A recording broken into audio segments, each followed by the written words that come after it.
It tastes like Aurelian Midia. You've never tried one human? Alien girl unexpectedly asked. Captain Ethan Cross stood at rigid attention, his muscular frame encased in a sleek, gray-black tactical suit that hugged his athletic physique. The garment's subtle armor plating did little to detract from the imposing figure he cut, a testament to decades of military service that had left him with a head of neatly styled silver hair despite his relatively youthful face. "The Arcturian delegation will arrive momentarily, Captain," his communications officer informed him through his earpiece. "Commander Sorva is leading them personally." "Understood," Ethan replied, his piercing blue eyes fixed on the docking bay doors. The diplomatic mission to Outpost Helios 9 was already teetering on the edge of disaster. After 30 years of Cold War between the Human Alliance and the Arcturus Empire, this meeting represented the first face-to-face contact between high-ranking officials from both sides in over a decade. The ceasefire was fragile at best, and Ethan knew that, as the appointed liaison officer, every word, every gesture he made could tip the scales toward peace or renewed conflict. The massive bay doors parted with a hydraulic hiss, revealing a procession of tall, imposing figures. At their head walked Commander Zorva, and despite all his briefings, nothing had prepared Ethan for the sight of her. The Arcturian commander stood nearly 7 feet tall, her bright red skin speckled with pale, luminescent flecks that seemed to pulse within her light. Her long wavy hair was pure white, cascading down her back like a frozen waterfall.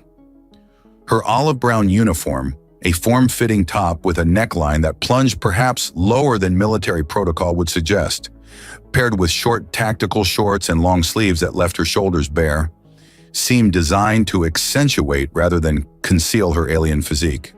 Black high-heeled boots completed the ensemble, clicking against the metal floor with each deliberate step.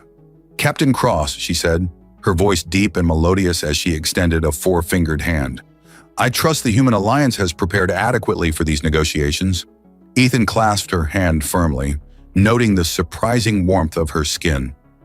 "Commander Zorva, the Alliance welcomes you to Helios 9. I've been assigned as your liaison for the duration of your stay." Her yellow eyes, with vertical pupils like a cat's, assessed him coolly. "A veteran soldier rather than a diplomat. Your superiors either value military perspective or expect these talks to fail spectacularly." "I prefer to think they value directness, Commander," Ethan replied evenly. "Something our peoples have been lacking in our communications." A slight twitch at the corner of her mouth might have been amusement or irritation. Ethan couldn't tell. "Indeed. Shall we proceed to the conference facilities?" The next 6 hours were a masterclass in diplomatic tension. Representatives from both sides presented their grievances, territorial claims, and demands with increasing hostility. Ethan observed Zorva carefully throughout. She maintained perfect composure, her face an unreadable mask as she methodically dismantled each human proposal. By evening, when the talks adjourned for the day, even the most optimistic diplomats wore expressions of defeat. The Arcturian delegation departed for their assigned quarters, leaving Ethan with a pounding headache and orders to escort Commander Sorva on a tour of the station's non-classified areas the following morning. "Captain Cross," Admiral Henriksen called as Ethan prepared to leave. "A word." The Admiral's weathered face looked even more lined than usual. "This isn't going well." "No, sir," Ethan agreed. "We need to understand their position better. Commander Zorva is the key. She has the Emperor's ear. Get close to her.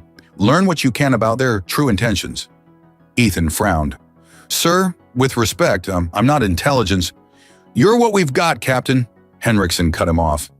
"And you've got a reputation for reading people. Use it. The fate of billions may depend on what we learn in the next few days." "Understood, sir."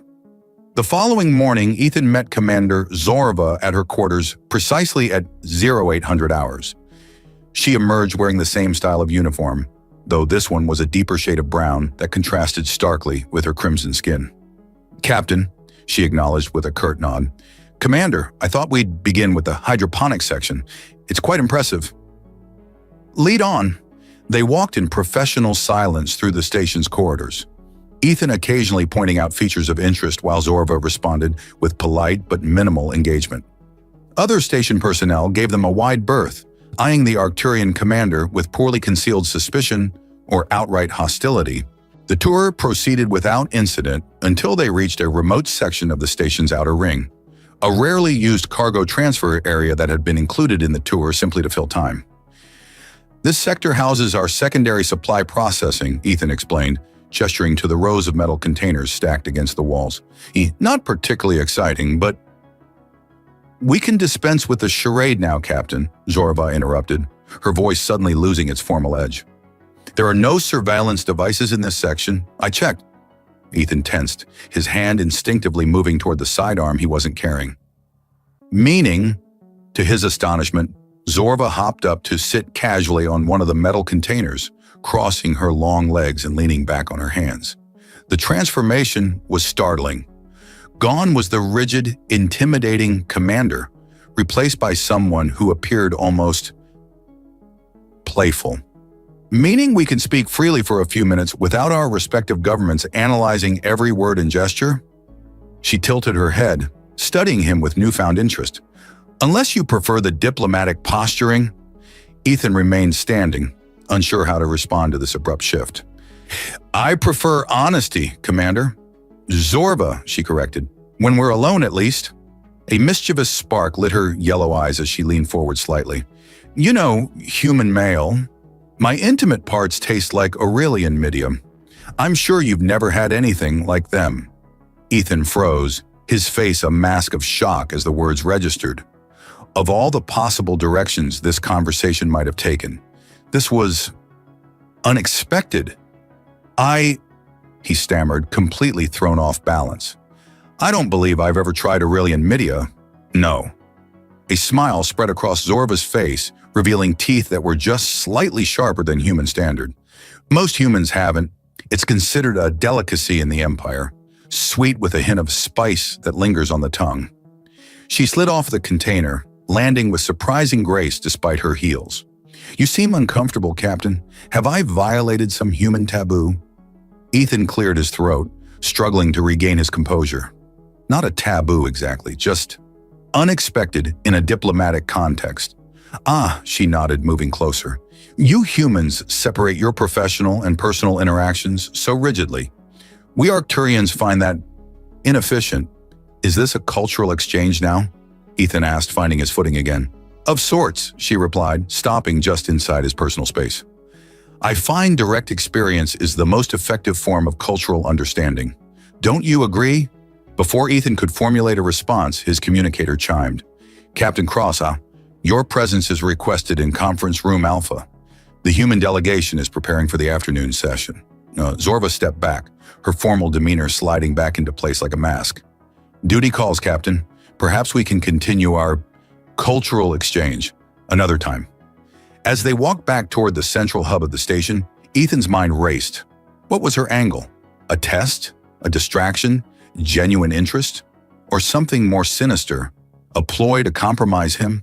Whatever her game, one thing was certain: the diplomatic mission had just become infinitely more complicated. Ethan paced his quarters, replaying Zorva's provocative statement in his mind. After reporting the day's events to Admiral Henriksen, omitting the commander's more colorful comments, he'd spent hours researching Arcturian customs. Nothing in the Alliance database mentioned using intimate anatomical comparisons as diplomatic icebreakers. His communicator chimed. "Captain, this is Admiral Henriksen. Our intelligence suggests Commander Zorva may be attempting to compromise you. Proceed with caution, but don't discourage her. This could be an opportunity." Ethan frowned at the device. "Sir, with respect, are you suggesting I'm suggesting you do whatever is necessary to advance our understanding of Arcturian intentions, Captain. Within reason, of course. Henriksen out." Within reason. The Admiral's words echoed as Ethan made his decision. He tapped his communicator. "Commander Zorva, this is Captain Cross. I was wondering if you'd care to join me for dinner this evening, to continue our cultural exchange." There was a pause before her melodious voice responded. "I would be delighted, Captain. Your quarters are mine." "Mine. 2,000 hours. I'll arrange for privacy." "I look forward to it." Ethan spent the next 2 hours preparing. He ordered the station's kitchen to prepare a selection of dishes suitable for both human and Arcturian palates, secured a bottle of rare Terran whiskey, and, most importantly, disabled the standard surveillance in his quarters. Whatever happened tonight would remain between them. At precisely 2000 hours, his door chimed. Zorba stood outside, having exchanged her uniform for a flowing garment of deep crimson that complemented her skin. The luminescent speckles seemed to pulse more intensely in the dim corridor lighting. "Commander," he greeted her formally, stepping aside to let her enter. "Zorba," she corrected, gliding past him. "We agreed to dispense with formalities in private, remember?" "Zorba, then." He gestured to the small table he'd arranged with food and drinks. "I hope you'll find something to your taste." Her cat-like eyes sparkled with amusement.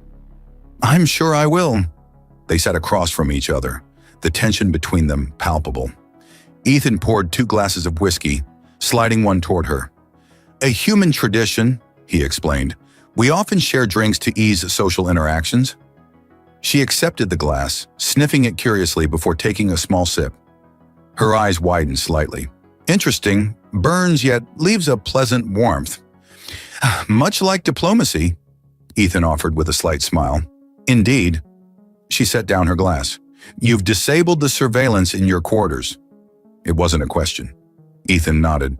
"I thought we might speak more freely without an audience." "How considerate."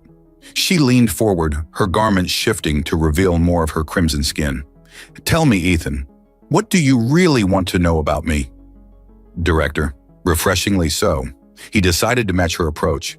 "And I want to understand your comment from earlier about Aurelian Midia. Was that a cultural idiom I'm unfamiliar with? Or were you deliberately trying to throw me off balance?" Zorba laughed, the sound like distant chimes. "Both, perhaps. Arcturians value directness in personal matters. Your human tendency toward euphemism and circumlocution is inefficient." "So it was a genuine observation?" "It was."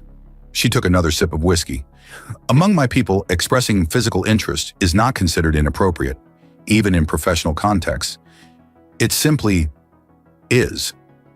Ethan considered this. "And are such expressions always so specific? Would you prefer vague platitudes?" She tilted her head. "I find you physically appealing, Ethan Cross. Your form is pleasing, your manner intriguing. I wonder what it would be like to experience physical intimacy with you. Is that clearer?" Heat rushed to his face. "Crystal? And now you're embarrassed." She sounded fascinated rather than mocking. "Why? Is attraction something to be ashamed of in human culture?" "Not ashamed," he clarified. "But we typically establish emotional connections before discussing physical ones so explicitly." "Fascinating." She reached across the table, her 4-fingered hand coming to rest near his. "And is that what you want? An emotional connection?" Ethan took a steadying breath. "I want to understand you, your people, what you truly want from these negotiations." "Ah," she withdrew her hand. "Back to diplomacy. Isn't that why we're here?" "Is it?" Her yellow eyes studied him intently. "I thought perhaps you were curious about my earlier statement, about whether it's true." The room suddenly felt several degrees warmer. "I'd be lying if I said I wasn't curious." "Then ask." Her voice dropped to a near whisper. "I won't be offended." Ethan took a long drink of whiskey, letting the burn center him. "Is it true about the Aurelian Midia?" Her smile was predatory and playful at once. "Would you like to find out?" The moment hung between them, charged with possibility. Ethan knew he should redirect the conversation back to safer territory, back to the diplomatic mission. But something in her gaze, something honest and curious and hungry, made him reconsider. "Yes," he admitted finally, "I would." Zorba rose from her chair with fluid grace, moving around the table until she stood before him. She extended her hand. "Then let us engage in a true cultural exchange, Ethan Cross." He took her hand, allowing her to pull him to his feet. They stood close, her height forcing him to look up slightly to meet her gaze. "My people believe that physical intimacy creates understanding that words cannot," she murmured, her free hand coming up to trace the line of his jaw. "Perhaps that is what our peoples have been missing all these years." "Perhaps," he agreed, his voice rougher than he intended. Her skin was warm beneath his fingers, as he tentatively placed his hands at her waist. The luminescent speckles pulsed more rapidly, like stars caught in a cosmic dance.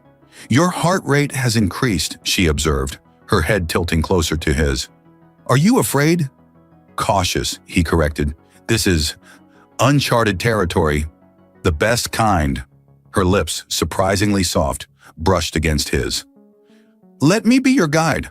As their lips met fully, Ethan felt a tingling sensation spread from the point of contact. Not unpleasant, but definitely alien. Her mouth tasted faintly of spice and something he couldn't identify. Something not quite human, but intoxicating nonetheless. When they parted, Zorva's eyes had darkened, the vertical pupils dilated. "Fascinating," she breathed. "Your biochemistry, it creates unexpected sensations." "For me as well," he admitted, his hands still at her waist, unwilling to break contact. She smiled, a genuine expression that transformed her face. "Then we have much to explore, you and I." As she led him toward his sleeping quarters, Ethan knew he was crossing a line. Professional, ethical, perhaps even moral. But in that moment, with her luminescent skin glowing in the dim light, he couldn't bring himself to care. Tomorrow would be for diplomacy. Tonight was for discovery. Ethan woke to the gentle pulsing of luminescent speckles against crimson skin. Zorva lay beside him, her white hair spread across his pillow like a snowdrift. The events of the night before played through his mind, the unexpected tenderness, the alien yet familiar rhythms, the way her skin had glowed increasingly brighter as their passion intensified. He'd discovered that her claim about Aurelian Midia wasn't merely provocative talk. The sweet, spicy taste had lingered on his tongue, intoxicating and unlike anything in human experience. "You're thinking very loudly," Zorva murmured without opening her eyes. "Just processing," he replied softly. "Last night was illuminating." She opened one yellow eye, her vertical pupil contracting in the room's light. "A successful cultural exchange, I believe." Ethan laughed. "Is that what we're calling it? Would you prefer interspecies diplomatic relations?" Her lips curved in a smile as she stretched languidly. "Your physiology is surprisingly compatible with ours. Our scientists theorized it might be, but practical experimentation has been limited." "Glad to advance the cause of science," he said dryly. She propped herself up on one elbow, studying him with newfound intimacy. "You humans use humor to deflect emotional vulnerability. Fascinating." "And you Arcturians use clinical analysis for the same purpose," he countered, reaching to trace the line of luminescent speckles along her shoulder. Her skin warmed beneath his touch. "Perhaps we're not so different after all." The moment of connection hung between them, fragile and precious. Then reality intruded as Ethan's communicator chimed insistently from across the room. "Captain Cross, report to command immediately. Security situation, priority alpha." Ethan sighed, reluctantly pulling away from Zorva. Duty calls. They dressed quickly, the easy intimacy of moments before replaced by professional efficiency. At the door to his quarters, Zorva paused. "In public, I know," he nodded. "Nothing has changed." She studied him for a moment. "Hasn't it?" Before he could answer, she was gone, striding down the corridor with military precision, every inch the formidable Arcturian commander once more. When Ethan reached command, the atmosphere was tense. Admiral Henriksen stood at the central console, his face thunderous. "Captain Cross, good of you to join us." The Admiral's tone carried an edge. "We have a situation, sir. Classified intelligence has been compromised. Data regarding our defense grid and fleet deployments was accessed last night from a terminal in the diplomatic sector." Ethan's blood ran cold. "Do we know who's responsible?" "Not conclusively," Henriksen's eyes narrowed. "But the access codes used belong to a high-ranking member of our delegation, someone with clearance." "You think we have a mole? Or someone's credentials were stolen?" The Admiral lowered his voice. "Where were you last night, Captain?" The implication was clear. Ethan kept his expression neutral. "In my quarters, sir. Alone?" The lie tasted bitter, but he couldn't bring himself to implicate Arja, not without evidence, not after what they'd shared. "I see." Henriksen didn't look convinced. The Arcturian delegation has been confined to their quarters pending investigation. I want you to personally question Commander Zorva. Sir, I'm not sure that's appropriate given my role as liaison. That's precisely why it's appropriate, Captain. She trusts you. The Admiral's gaze was penetrating. Unless there's some reason you feel you can't be objective? No, sir, Ethan replied stiffly. I'll speak with her immediately. He found Zorva in her quarters, standing by the viewport that looked out into the star-filled void. She turned as he entered, her expression unreadable. Captain Cross, I presume this isn't a social call. Commander. The formality felt wrong after the intimacy they'd shared. I need to ask you about a security breach that occurred last night. Her yellow eyes narrowed. And naturally, you suspect the Arcturians. Classified Alliance data was accessed using high-level credentials. I'm here to determine if you have any knowledge of the incident. I see. She moved closer, her height forcing him to look up slightly. And where do you believe I was last night, Captain? The question hung between them, charged with unspoken meaning. I'm not making accusations, Ethan said carefully. I'm gathering information. Are you? Her voice cooled. It seems to me you've already decided we're responsible. How typically human, quick to trust when it serves your pleasure, quicker still to suspect when it serves your paranoia.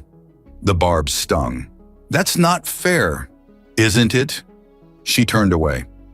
You may inform Admiral Henriksen that neither I nor any member of my delegation accessed your precious data. We have no interest in your outdated defense systems. Then you won't mind if we verify that through your ship's logs. She whirled back to face him, the luminescent speckles on her skin flaring with emotion. You dare question my honor after what we shared? This isn't personal, Zorva. Everything between sentient beings is personal, Ethan. Her use of his first name underscored the intimacy they were both trying to deny. I allowed you to know me in ways few humans ever have, and your response is to accuse me of espionage? Ethan felt torn between duty and the connection they'd forged. Someone accessed that data. If it wasn't you or your people, help me prove it. For a long moment, she simply stared at him. Then with deliberate movements, she activated her personal console. Emperor Koreth, she said in Arcturian, the translator rendering her words into English with a slight delay. The humans accuse us of espionage. I recommend immediate withdrawal from negotiations. Ethan's heart sank as the Emperor's holographic form appeared, his massive frame and elaborate armor making even Zorva seem small by comparison. Explain, the Emperor demanded. As Zorva detailed the accusations, Ethan watched her transform. The woman he'd held in his arms vanishing completely behind the mask of the Imperial commander. When she finished, the Emperor's gaze shifted to Ethan. Captain Cross, your reputation precedes you, a decorated soldier with an uncommon talent for diplomacy. His voice was surprisingly melodious for such an imposing figure. Tell me, do you personally believe my commander capable of such dishonorable conduct? Put on the spot, Ethan hesitated. His duty demanded one answer, his heart another. I believe, he said carefully, that there are forces on both sides who would benefit from these talks failing. I don't know who accessed our data, but I'm not willing to sacrifice peace without investigating all possibilities. The Emperor studied him for a long moment. A measured response. Perhaps there is hope for your species yet. He turned back to Zorva. Continue the negotiations, Commander. But be wary. It seems not all humans share Captain Cross's wisdom. The transmission ended, leaving them in charged silence. Thank you, Zorva said finally. The Emperor values honesty. So do I, Ethan replied, which is why I need to know. Did you have anything to do with the data breach? Her yellow eyes met his directly. But I don't expect you to believe me based solely on what we shared. What if I do? The question seemed to surprise her. Then you're either a fool or... She trailed off. Or something far more dangerous. She stepped closer, her voice dropping. Something my people have always feared about humans. Your capacity to trust beyond reason, to forge connections that defy logic. Is that such a terrible quality? It is when it makes you vulnerable. Her hand rose to his cheek, the touch feather-light. "Be careful, Ethan Cross. Your heart may lead you places your duty cannot follow." As he left her quarters, Ethan knew he stood at a crossroads. His night with Zorva had changed everything, and nothing. The diplomatic crisis remained, now complicated by accusations of espionage. And beneath it all, a connection neither of them had anticipated, pulling them together even as their duties drove them apart. Someone was trying to sabotage the peace talks, and Ethan was increasingly certain that discovering who would require him to choose between his loyalty to the Alliance and his growing feelings for an alien commander who tasted of Aurelian Midia in starlight. New security protocols are now in effect, Admiral Henriksen announced to the assembled delegations. All personnel will be escorted by security details when outside designated areas. Communication between human and Arcturian delegations will be monitored and recorded. There will be no unauthorized private meetings. Ethan stood at attention behind the human diplomats, carefully avoiding eye contact with Zorva, who stood similarly positioned behind her delegation. The security breach had transformed Helios 9 from a diplomatic outpost to something resembling a prison. "These measures are temporary," Henriksen continued, "until we identify the source of the breach. Cooperation is mandatory." As the meeting dispersed, Ethan found himself assigned to escort the Arcturian diplomatic team back to their quarters. Walking behind Zorva, he maintained a professional distance, acutely aware of the security officers flanking them and the surveillance drones hovering overhead. "Captain Cross," she said without turning, her voice formal and cold, "I require clarification on the human proposal regarding the Deneb sector." "Of course, Commander. The documentation is available through official channels. I prefer direct explanation. The nuances are often lost in translation." They reached the Arcturian quarters, where security performed a thorough scan before allowing the delegation to enter. Zorva paused at the threshold. Perhaps you could prepare a detailed briefing," she suggested, "for diplomatic purposes." Something in her tone made Ethan look up, meeting her eyes briefly. A message there, hidden beneath the professional veneer. "I'll see what I can arrange, Commander." Back in his office, Ethan drafted a formal briefing document on the Deneb sector negotiations. To anyone monitoring his communications, it would appear perfectly routine, dry, technical, filled with diplomatic jargon. But within the document, he embedded a secondary message using a pattern of specific terms they had discussed during their night together. Paragraph 3, first word of each sentence, meet, maintenance, shaft, 4, 23, 100 hours. He transmitted the document through official channels, knowing it would be scrutinized by security before reaching Zorva. Then he waited, hoping she would recognize the pattern. At 22:50 hours, Ethan made his way to the maintenance level, using his command override to bypass security checkpoints. The excuse he'd prepared, a routine inspection of environmental systems, wouldn't hold up to serious scrutiny, but it might buy him enough time. Maintenance Shaft 4 was a narrow utility corridor that ran between the environmental control systems and the outer hull. Cramped, poorly lit, and rarely visited by station personnel, it was one of the few blind spots in the new security grid. At precisely 2300, the access panel at the far end slid open, and Zorva's tall form squeezed through the opening. Even in the dim emergency lighting, her luminescent speckles cast a soft glow around her. "Your message was clever," she said softly, moving closer. "Though risky." Worth the risk," Ethan replied, drinking in the sight of her. After days of formal, monitored interactions, being alone with her felt like coming up for air after too long underwater. "We need to talk." "Is that all we need?" Her yellow eyes gleamed with mischief despite the seriousness of their situation. Ethan couldn't help but smile. Not entirely. They met in the middle of the narrow corridor, her height forcing him to tilt his head back as she leaned down. Their kiss was urgent, hungry, days of tension and forced distance igniting into immediate passion. Her skin warmed beneath his hands, the luminescent speckles pulsing more rapidly. When they finally separated, both slightly breathless, Zorva traced a finger along his jaw. "Your species' biochemistry is remarkably addictive," she murmured. "I've found myself distracted during negotiations." "Likewise," Ethan admitted, "but we have more pressing concerns. Someone is trying to sabotage the peace talks, and we're both being manipulated. Agreed. The security breach was too convenient, designed to create suspicion between our delegations. She frowned. My intelligence officers report similar breaches in our systems, with evidence pointing to human involvement. Matching tactics, Ethan nodded. Someone wants us at each other's throats. The question is who benefits from continued conflict? Arms manufacturers, military hardliners, expansionist factions. The list is long on both sides. Ethan ran a hand through his silver hair.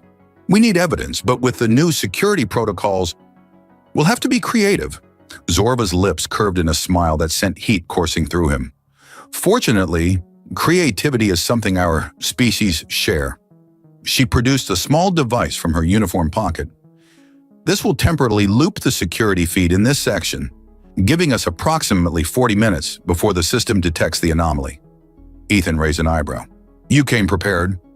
Arcturians value efficiency, she replied, activating the device, especially when time is limited. The maintenance shaft was hardly an ideal location for a romantic encounter, cramped, utilitarian, with only emergency lighting, casting everything in a red glow. Yet as Zorva pressed Ethan against the cool metal wall, such concerns seemed trivial. Their second intimate encounter was different from their first, more urgent, more familiar, yet no less intense. The risk of discovery added a sharp edge to every sensation, every whispered word. Zorva's luminescent speckles flared brightly at the height of her pleasure, bathing the narrow corridor in pulsing light. Afterward, as they hastily straightened their uniforms, Ethan felt a clarity he'd been missing for days. We need to communicate regularly, share what we learn. Agreed. I'll establish a pattern in my formal requests. Look for keywords relating to Aurelian cuisine. Her eyes sparkled with amusement. It seems fitting. I'll respond with maintenance terminology. Between the two, we should be able to coordinate. She nodded, checking the small device. 10 minutes remaining before the security system resets. Ethan pulled her close for one final kiss. Be careful. If someone's trying to sabotage the talks, they won't hesitate to eliminate anyone who gets in their way. Your concern is touching, but unnecessary. I've survived 3 imperial succession disputes. This is hardly my first conspiracy. Her expression softened slightly. But you should exercise caution as well. I've grown rather fond of your human peculiarities. High praise from an Arcturian. The highest, she agreed, moving toward the access panel. Until our next briefing, Captain Cross. I look forward to it, Commander, Zorva. After she departed, Ethan waited the prescribed 5 minutes before making his own exit. As he navigated the station's corridors back to his quarters, he maintained a carefully neutral expression, nodding professionally to the security officers he passed. Inside, however, his mind raced with both strategic planning and lingering sensations of Zorva's touch. They were playing a dangerous game, risking their careers, possibly their lives, for both peace and a connection neither had anticipated. The taste of Aurelian Midia lingered on his tongue, a reminder of boundaries crossed and new territories explored. Whatever happened with the peace talks, Ethan knew with absolute certainty that his understanding of both Arcturians and himself had been irrevocably changed.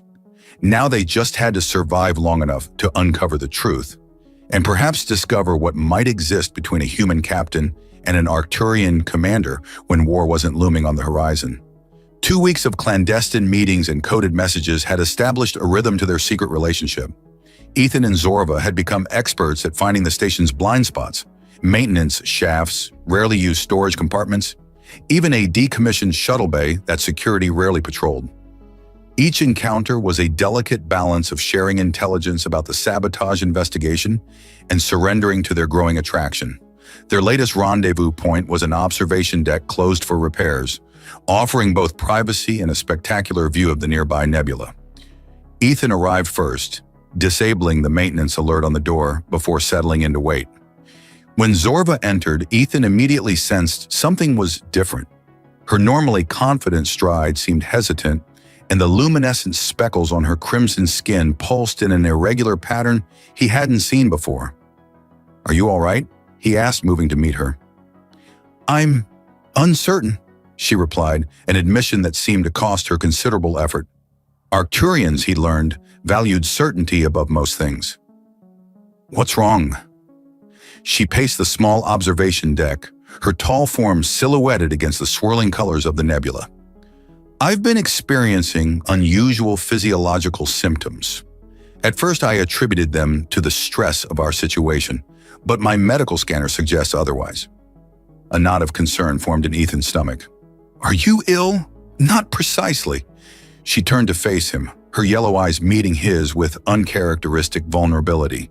I believe I may be carrying a hybrid embryo. The words took a moment to register. You're pregnant. The preliminary indicators suggest so? Yes. She placed a four-fingered hand over her abdomen. My species doesn't reproduce as easily as humans. Our fertility cycles are rare and precisely timed. The probability of conception with a non-Arcturian should have been virtually zero. Yet here we are, Ethan said softly, his mind reeling. Indeed. A small smile played at her lips. It seems humans possess remarkable reproductive capabilities that our scientists underestimated. Ethan moved closer, unsure of the appropriate response. Among humans, such news might be met with joy or panic, depending on the circumstances. But Arcturian cultural norms regarding reproduction were largely unknown to Alliance anthropologists. How do you feel about this? He asked carefully. Fascinated primarily, she answered with typical Arcturian analytical detachment. No documented human-Arcturian hybrid has ever been carried to term, and the scientific implications are significant. And personally? The question seemed to catch her off guard. The luminescent speckles on her skin pulsed more rapidly. Had not considered reproduction at this stage of my life. My military career has been my focus. She paused, studying his face. In Arcturian culture, unexpected offspring are considered fortuitous gifts from the cosmic forces, but I recognize this may conflict with human perspectives. Ethan took a deep breath, processing the implications. A child half human, half Arcturian, conceived during secret meetings amid peace negotiations that could still fail catastrophically. The timing couldn't be worse. And yet, among humans, unexpected children can be seen as challenges, but also as new beginnings, he said, choosing his words carefully. What matters most is how we feel about it. And how do you feel, Ethan Cross? Her voice was soft, almost vulnerable. The question forced him to examine emotions he'd been carefully compartmentalizing.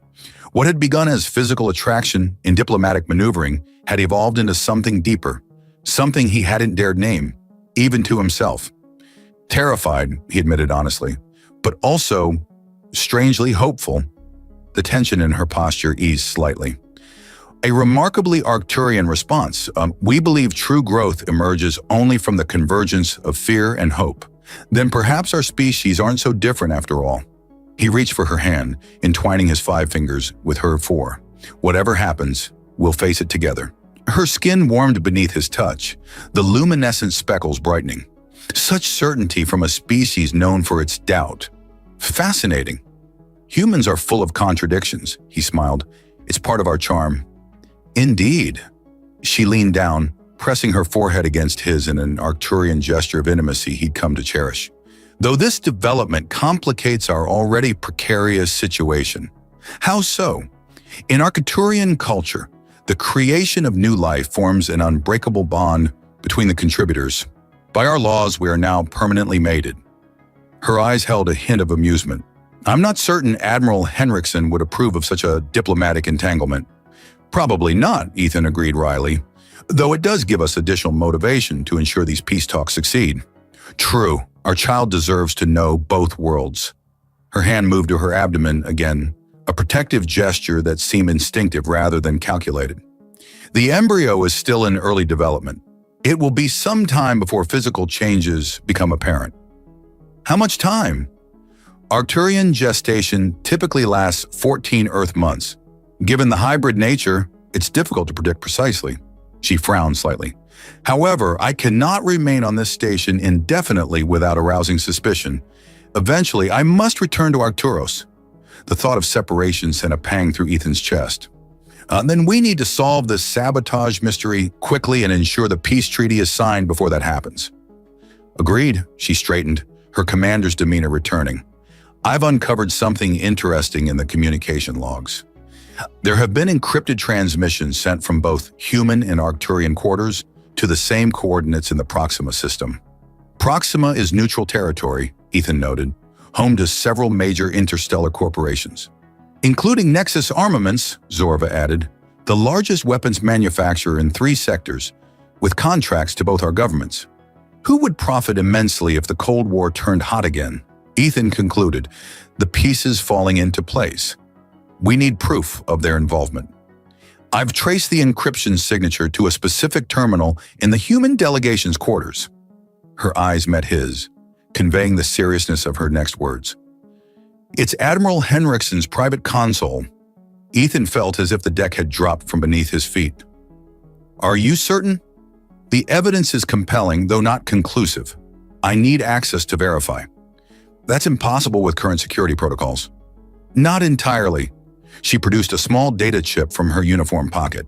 This contains a program that will temporarily grant access to his terminal during the next scheduled system maintenance cycle, tomorrow at 0300 hours. Ethan stared at the chip, the weight of treason heavy in his palm. If we're wrong about this, we're not, she said with Arcturian certainty. Too many coincidences align, and now with our child's future at stake, we cannot afford hesitation. She was right, of course. The stakes had just increased exponentially. No longer were they fighting merely for peace between their peoples. Now they were fighting for their child's right to exist in a universe that accepted both halves of its heritage. Tomorrow then, he agreed, pocketing the chip. And afterward, we'll need to decide how to proceed with everything. Zorva's luminescent speckles pulsed in a pattern he now recognized as affection. One crisis at a time, Captain. It's the Arcturian way. And a good human practice, too, he smiled, pulling her close for what might be their last moment of peace before the coming storm. As they held each other against the backdrop of the swirling nebula, Ethan marveled at how a provocative comment about Aurelian Midia had led to this moment, standing on the precipice of either disaster or a new beginning for both their peoples, with an impossible child growing between them. Whatever tomorrow brought, nothing would ever be the same. Ethan crept through the darkened corridors of Helios 9, the data chip burning a hole in his pocket. The station's night cycle was in full effect, with minimal personnel on duty and most systems running on automated protocols. Perfect conditions for accessing Admiral Henriksen's terminal and potentially committing career suicide. His communicator vibrated with an incoming message, a text-only communication from Zorva. Operation delayed. Medical emergency. Come to maintenance shaft 6 immediately. Alarm shot through him. Abandoning his original mission, Ethan changed course, using his command codes to bypass security checkpoints as he made his way to the designated location. His mind raced with possibilities, each worse than the last. When he reached maintenance's shaft 6, he found Zorva leaning heavily against the wall, her normally vibrant crimson skin dulled to a concerning burgundy shade. The luminescent speckles pulsed erratically, and she was clearly in pain. What happened? He asked, rushing to her side. Unexpected complication, she managed, her voice strained. The embryo is producing hormones incompatible with my physiology. My system is attempting to reject it. Ethan's medical training was basic at best, but he recognized a serious situation when he saw one. We need to get you to medical. No, she protested weakly. If they discover... If we don't, we could lose both of you, he interrupted firmly. Some secrets aren't worth dying for. Her yellow eyes met his, filled with an emotion he'd never seen in her before. Fear. The political implications... Damn the politics, Ethan said, gathering her into his arms. Despite her height, she was surprisingly light, or perhaps adrenaline was simply making him stronger. Hold on to me. She didn't protest further, which worried him more than anything. Zorva, who argued about everything on principle, it was too weak to object. The medical bay was staffed by a single night shift doctor when they arrived. Dr. Margaret Collins, a woman Ethan knew by reputation, but had rarely interacted with directly. Captain Cross? Her professional demeanor faltered momentarily at the sight of him carrying the Arcturian commander. What happened? She needs immediate medical attention, Ethan said, placing Zorva carefully on the examination table. And absolute discretion. Dr. Collins's eyes narrowed as she ran a scanner over Zorva's form. The device beeped urgently, displaying readings that made the doctor's eyebrows rise toward her hairline. "This is unexpected," she said carefully, looking between them. "Commander Zorva appears to be experiencing a severe immunological response to a hybrid embryo, a human Arcturian hybrid specifically." She didn't need to connect the dots aloud. The way she looked at Ethan said everything. "Can you help her?" he asked, ignoring the unspoken question. "Possibly." Dr. Collins was already preparing medications. "Arcturian physiology isn't my specialty, but the basic principles should apply. I'll need to suppress her immune response without harming the embryo." As she worked, Ethan held Zorva's four-fingered hand, watching her luminescent speckles gradually stabilize their pulsing pattern. After what seemed like hours but was probably only minutes, Dr. Collins stepped back. "She's stabilizing," the doctor announced, "but this is a temporary solution. The fundamental incompatibility remains. Without specialized treatment, her body will continue attempting to reject the embryo." "What kind of a specialized treatment?" Ethan asked. "The kind not available on this station," Dr. Collins replied bluntly. "She needs an expert in xenogenetic medicine, probably on Arcturus itself." The implication sank in. Zorva would need to leave the station, leave him, and return to her homeworld before they could expose the conspiracy, before they could ensure peace. "There's something else you should know, Doctor," Collins added, lowering her voice. "Station protocols require me to report all medical emergencies involving diplomatic personnel to the ranking officer." "Admiral Henriksen," Ethan said grimly. "Yes, I can delay for perhaps an hour on the grounds of stabilizing the patient. But after that?" The situation was unraveling faster than Ethan could manage. He needed time to think, to plan, but Zorva's condition allowed for neither. As if summoned by his thoughts, Zorva's eyes fluttered open. "Ethan," her voice was weak but clear. "I'm here," he assured her, squeezing her hand gently. "Dr. Collins has stabilized you, but we have complications. Don't we always?" A ghost of her usual wry humor surfaced. "The mission—" "Can wait," he interrupted. "You need specialized care on Arcturus. And you need to access Henriksen's terminal," she countered, struggling to sit up. "The evidence will still be there tomorrow," he insisted. "Your health comes first." Dr. Collins cleared her throat. "I'll give you two a moment of privacy, but remember, the clock is ticking on that report." When she had withdrawn to the other side of the medical bay, Zorva fixed Ethan with an intense gaze. "Listen carefully. The complication with the pregnancy is not coincidental. I believe someone may have introduced a compound to trigger this reaction." "What? Who would—" "The same people trying to sabotage the peace talks," she said urgently. "Think, Ethan, what better way to create distrust than to expose an illicit relationship between key negotiators?" The pieces clicked into place with horrifying clarity. "They're forcing our hand." "Precisely. And now we must decide, retreat to safety or confront this directly." Ethan considered their options, limited as they were. "If Henriksen learns about us, about the baby, before we have proof of the conspiracy, the negotiations will collapse," Zorva finished. "Decades of Cold War could escalate to open conflict. But your health is temporarily stabilized," she insisted. "Dr. Collins' treatment will hold for a few hours. Enough time to complete our original mission?" Ethan studied her face, noting the determination beneath the pain. This was the woman who had shocked him with talk of Aurelian Midia, who had challenged his preconceptions at every turn, who now carried his child against all biological probability. If anyone could overcome this, she could. "All right," he conceded, "but we do this together. No more separation." "Agreed." She attempted to stand, wobbling slightly before finding her balance. "Dr. Collins," she called, "we require your assistance for approximately 3 more hours. After that, you may file whatever report you deem necessary." The doctor returned, looking skeptical. "Commander, in your condition—" "In my condition, I am still an Imperial officer with a duty to prevent war," Zorva cut her off.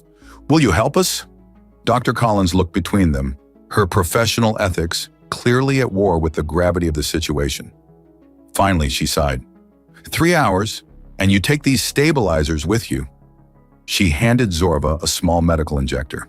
Use it if your symptoms return. Thank you, Ethan said sincerely. As they prepared to leave the medical bay, Zorva paused, her hand resting protectively over her abdomen. Our child is resilient, she said softly, like both its parents. Let's make sure it has a peaceful galaxy to grow up in, Ethan replied, leading her toward the door, and toward a confrontation that would determine not just their future, but potentially the future of human-Arcturian relations for generations to come. Their time had run out. Halfway to Admiral Henriksen's office, Zorva collapsed, her luminescent speckles flickering dangerously. The medical stabilizers weren't enough. Her body was fighting the hybrid embryo with increasing intensity. We need to change plans, Ethan said, lifting her into his arms once more. We're going straight to the conference room. Both delegations will be there, she protested weakly. Exactly. His jaw set with determination. Time for truth. When they burst into the main conference room, the emergency session already underway fell into stunned silence. Human and Arcturian diplomats stared in shock at the sight of Captain Cross carrying the clearly ill Commander Zorva. Admiral Henriksen rose from his seat. Captain, what is the meaning of this interruption? Forgive me, sir, Ethan replied, gently setting Zorva in an empty chair. But Commander Zorva requires immediate medical attention, and there are matters of urgent security that both delegations need to hear. Dr. Collins, who had followed them, immediately began treating Zorva with a more comprehensive medical kit than the portable stabilizers. Explain yourself, Captain, Henriksen demanded, though his stern expression was tempered with concern as he glanced at Zorva's condition. Ethan took a deep breath. Sir, Commander Zorva and I have evidence suggesting that elements within Nexus armaments have been actively working to sabotage these peace negotiations. The security breaches, the leaked data, all designed to maintain tensions between our peoples. Murmurs rippled through both delegations. And how did you come by this information? The Admiral asked, his eyes narrowing. Through unauthorized collaboration, Ethan admitted. Commander Zorva and I have been meeting privately to investigate. Meeting privately?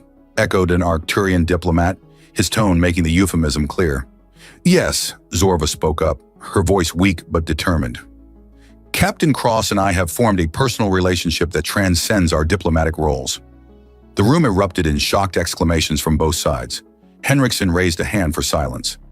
Commander Zorva's current medical condition, Dr. Collins interjected, is the result of a pregnancy. She is carrying a human Arcturian hybrid child, Captain Cross's child, and her body is struggling with the biological incompatibilities. The revelation landed like a bomb in the conference room. Faces registered shock, outrage, and in a few cases, fascination. This is unprecedented, breathed the Arcturian Emperor's representative. No such hybrid has ever been recorded. And that's precisely why someone tried to use it against us, Ethan continued urgently. Commander Zorva believes her condition was deliberately aggravated by an unknown compound to force this revelation at a critical juncture in the negotiations. Admiral Henriksen's face had gone through a remarkable transformation during these revelations, from anger to shock to something Ethan couldn't quite read. Is this true, Doctor? He asked Dr. Collins. The commander's blood work shows traces of a synthetic compound that could indeed trigger an accelerated immune response, she confirmed. It's sophisticated, designed to target specific genetic markers. Industrial sabotage, Henriksen said grimly, weaponized against diplomacy itself. The Admiral turned to the assembled delegations. Ladies and gentlemen, it appears we've all been played for fools. While we've been squabbling over old grievances, someone has been actively working to ensure we never find peace. He approached Zorva, his expression softening. Commander, what treatment do you require? Specialized genetic therapy available only on Arcturus, she replied, surprised by his concern.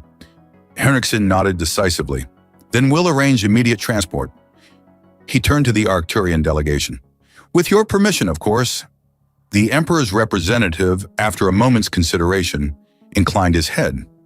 The Empire will provide all necessary medical support. And Captain Cross? Zorva asked, her yellow eyes finding Ethan's across the room. A tense silence fell as everyone awaited the answer. Diplomatic protocol, military regulations, and decades of mistrust all stood against them. Then unexpectedly, Admiral Henriksen smiled. I believe the father of the child should accompany the mother, don't you? For diplomatic purposes, of course. Relief washed over Ethan. Thank you, sir. Don't thank me yet, Captain, Henriksen replied. There will be consequences for your unauthorized activities, but perhaps, he glanced around the room, perhaps those consequences need not be entirely negative. The Emperor's representative stepped forward. The Arcturian Empire has long held that new life represents new possibilities. This child, impossible as it may seem, could symbolize what our peoples might achieve together, rather than in opposition. Murmurs of cautious agreement spread through the room. Zorva's hand found Ethan's, their fingers intertwining in a visible symbol of their union. Before we adjourn, Ethan said, there's still the matter of Nexus armaments. We need a joint investigation. Already underway, Captain, Henriksen interrupted. Your unorthodox intelligence gathering prompted me to launch my own investigation weeks ago. We've been building a case against several Nexus executives with ties to military hardliners on both sides. Ethan stared at the Admiral in surprise. You knew? That you and Commander Sorva were conducting your own investigation? Yes, that you were conducting other activities. Henriksen's lips twitched in what might have been amusement. Let's just say I suspected there was more than intelligence being exchanged in those maintenance shafts. Embarrassment heated Ethan's face, but Zorva merely laughed, a sound that seemed to brighten the room despite her weakened state. Humans, she said fondly, always more perceptive than you appear. 1 year later, Arcturus Prime. Ethan stood on the balcony of their home, watching the twin moons rise over the capital city's glittering spires. Behind him, he could hear Zorva singing softly to their son, a traditional Arcturian lullaby with lyrics she translated into English for Ethan's benefit. Little Corthan, named in the Arcturian tradition to honor both his maternal heritage and his father, was a medical miracle. His skin was a pale pink, with subtle luminescent speckles that pulsed when he was excited. His eyes were human blue, but with the vertical pupils of his mother's people. At 3 months old, he was already showing signs of remarkable intelligence and adaptability. Much like the peace treaty that had been signed 6 months earlier, formally ending 3 decades of Cold War between humans and Arcturians. The treaty included unprecedented provisions for cultural exchange, scientific collaboration, and joint military operations against threats to either civilization. Ethan and Zorva had become unofficial ambassadors, their unusual family a living symbol of what cooperation between their species could achieve. Their story, sanitized for public consumption, had captured imaginations across both civilizations. Zorva joined him on the balcony, Corthan sleeping peacefully in her arms. He finally settled, she whispered. Your son has your stubbornness. And his mother's lungs, Ethan replied with a smile, wrapping an arm around her waist. The luminescent speckles on her skin pulsed with contentment at his touch, a reaction he never tired of eliciting. Admiral Henriksen's shuttle arrives tomorrow, she reminded him. The first official Human Alliance diplomatic mission to Arcturus in 50 years. He'll want to see Corthan, Ethan said. He's practically appointed himself honorary grandfather. A fitting role for the man who helped save our son's life, Zorva agreed, and our civilizations. They stood in comfortable silence, watching the alien sky. So much had changed since that first provocative comment in a cargo bay, a comment that had shocked him to his core, but ultimately led to everything he now held dear. You never did tell me, Ethan said suddenly. Was that line about Aurelian Midia something you'd planned, or was it spontaneous? Zorva's lips curved in a mischievous smile, a calculated risk. Arcturian cultural studies suggested human males respond well to direct approaches that bypass your species' tendency toward excessive verbal preliminaries. In other words, you knew it would short-circuit my brain. Precisely. Her yellow eyes sparkled with amusement. Though I admit I didn't anticipate all the consequences. Ethan glanced down at their sleeping son, then back at the woman who had challenged every assumption he'd ever held about aliens, about diplomacy, about himself. Any regrets? He asked softly. She leaned into him, her tall form fitting perfectly against his. Not one. Though I do wonder sometimes. What? If our next child might inherit more of my coloring, a little crimson-skinned daughter with your silver hair would be quite striking, don't you think? Ethan's heart skipped a beat. Next child? She hummed noncommittally. Arcturians believe siblings should be spaced approximately 2 years apart for optimal developmental harmony. Is that a fact? He managed, his mind already racing with possibilities. It is. She turned in his arms, careful not to disturb their sleeping son. Perhaps we should begin preliminary discussions on the matter? For diplomatic purposes, of course. As she led him back inside, Ethan reflected that some forms of diplomacy were definitely more enjoyable than others, especially when they involved a certain taste reminiscent of Aurelian Midia that he'd grown quite fond of indeed.